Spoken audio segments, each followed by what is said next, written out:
Crystalbank Slayer is a pseudo-ultimate iron account. It is locked behind, and its stat progression can only be gained from monsters and loot on a Slayer task. Its bank is locked behind a completed crystal key. Throughout these Slayer tasks cannot be skipped, however they can be permanently blocked.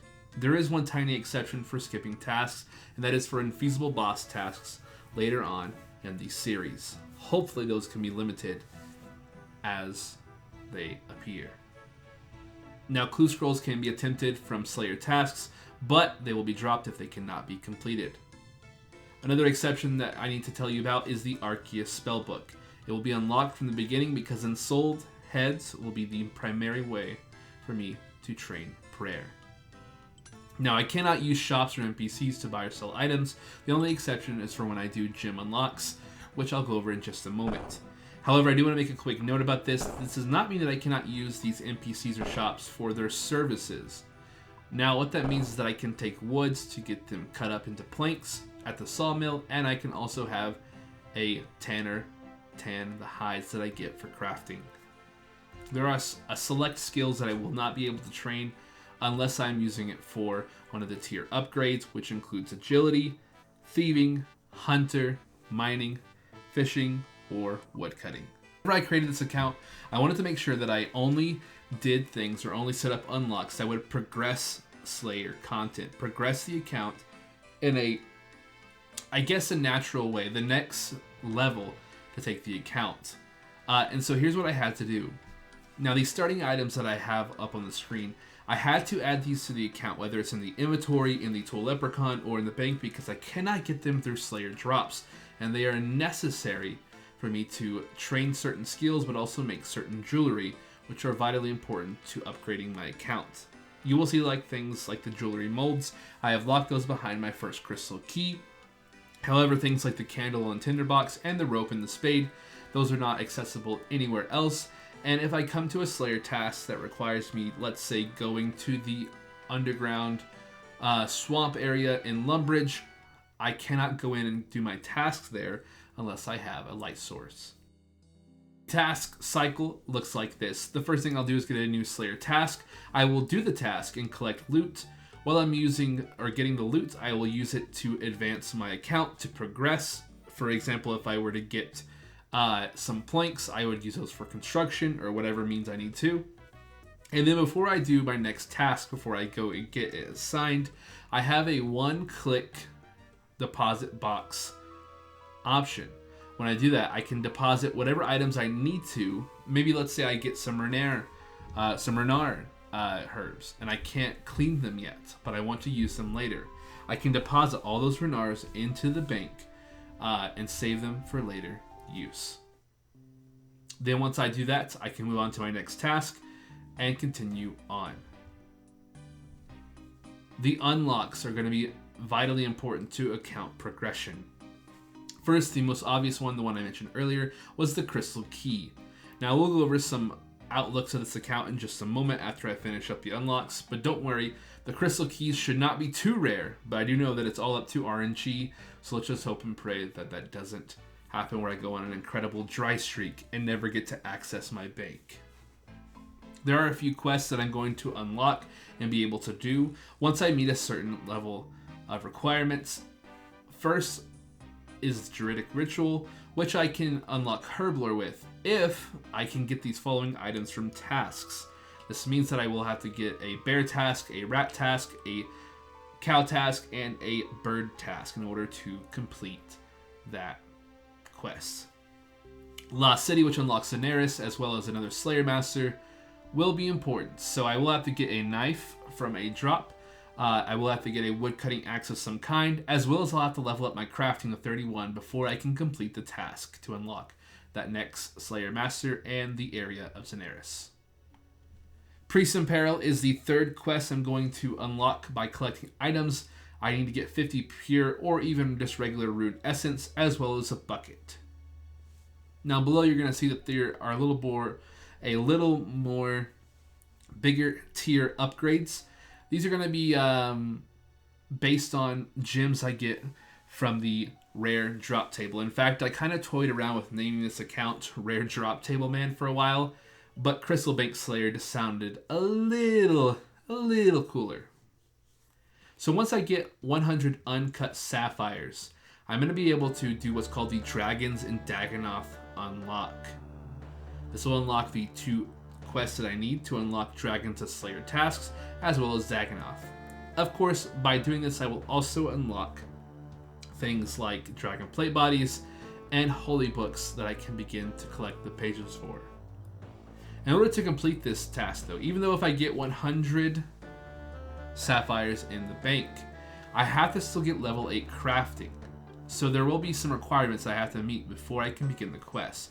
I'm not making it that easy. However, you will notice this little small asterisk below the unlock. It says blocked requirements included. Let's say, for example, Dragon Slayer. It takes 32 quest points. So what I'm going to do is I'm going to collect those quest points in the least progressive way. That's the best way I can put it. The least progressive way to get those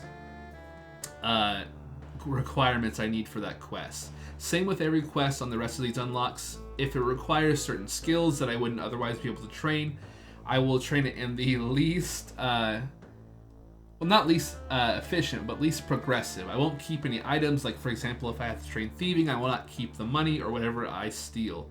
I'm only training it for the quest. So emeralds unlock the black mask and a permanent light source, which will allow me to put up the tinderbox as well as the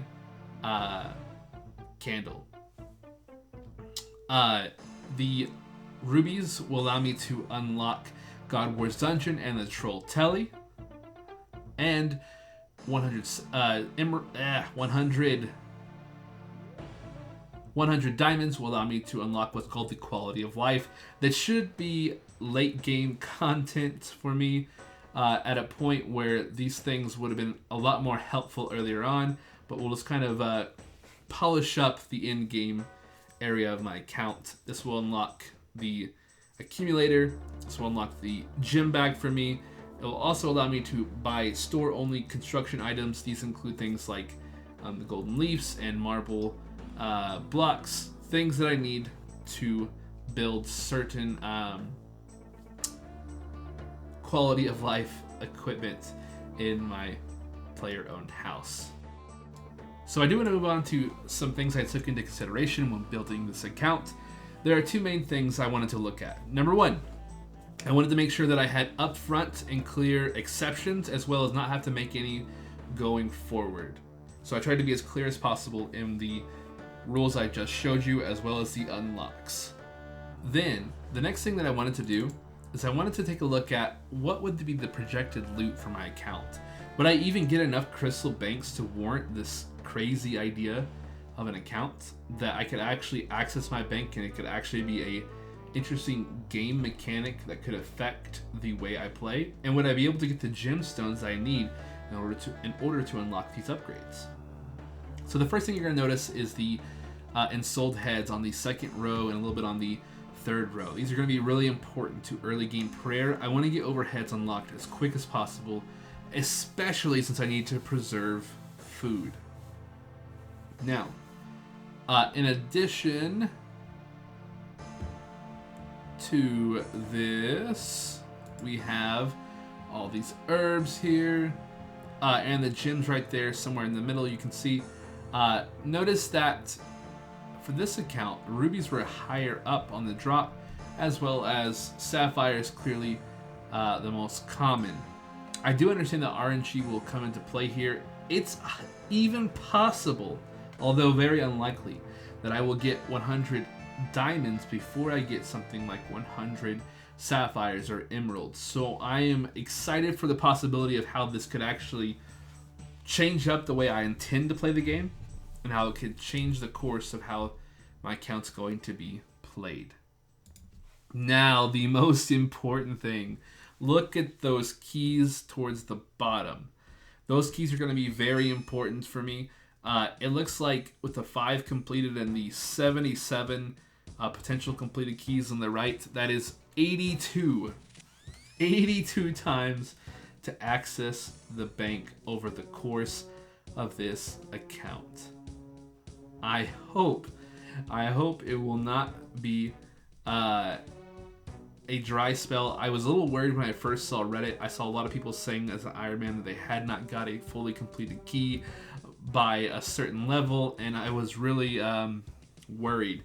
But since I plan on getting a Ring of Wealth throughout the journey to double those increased drops from the rare drop table, hopefully that I'll be getting more gems and more crystal keys in this account right here, as well as I know I'll be doing some Slayer tasks that this user did not do because I cannot skip them.